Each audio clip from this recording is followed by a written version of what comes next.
kansi jalatu namni singobana fudhatu kabisi sodatu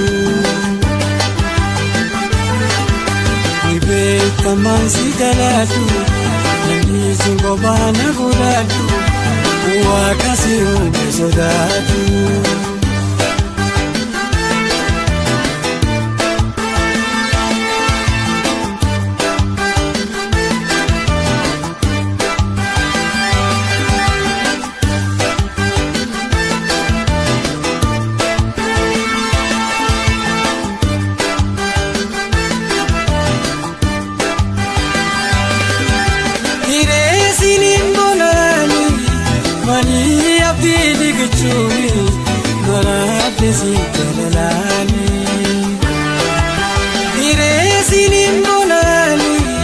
Malia pili kuchui marapisi kalalani si Maria kabirambelu si tani la beka si tani la nama na behana nadaba si malemi oitu arke dia jiruni walu mambarenda ate gonu la mani akanun basu si rapini Davetin boya moko Divana dorke alti Tuto mil kone ala Bebudina kapusala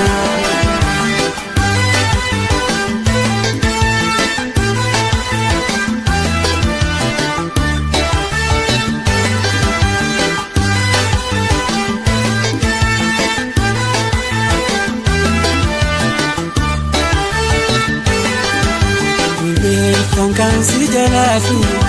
namni singobana fudhatu kabisi sodatu Nibeka mansi jalatu namni singobana fudhatu wakasi sodatu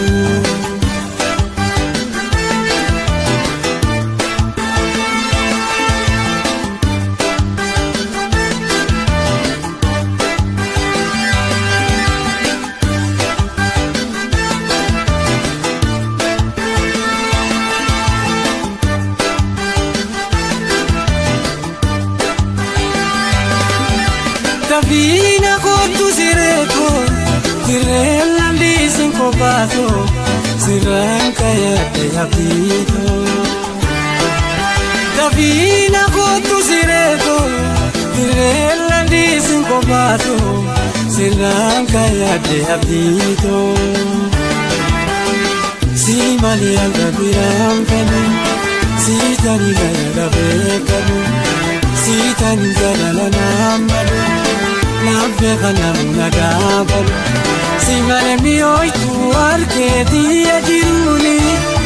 walu mambalena te gonu la mani akanun basu nasi rapini Davetin boya moko Divana dorke alti Tuto mil kone ala Bebudina kapusala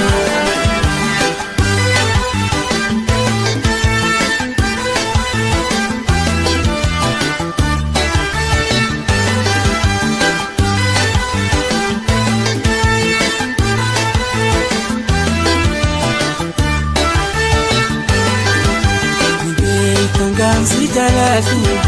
namni singobana fudhatu kabisi sodatu Nibeka kansi jalatu namni singobana fudhatu wakasi sodatu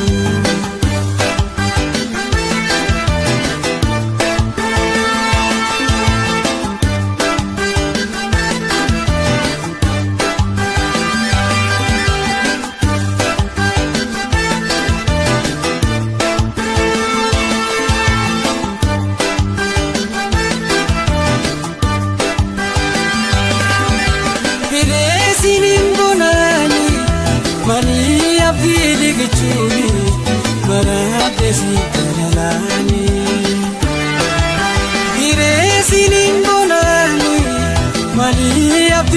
riqichuuni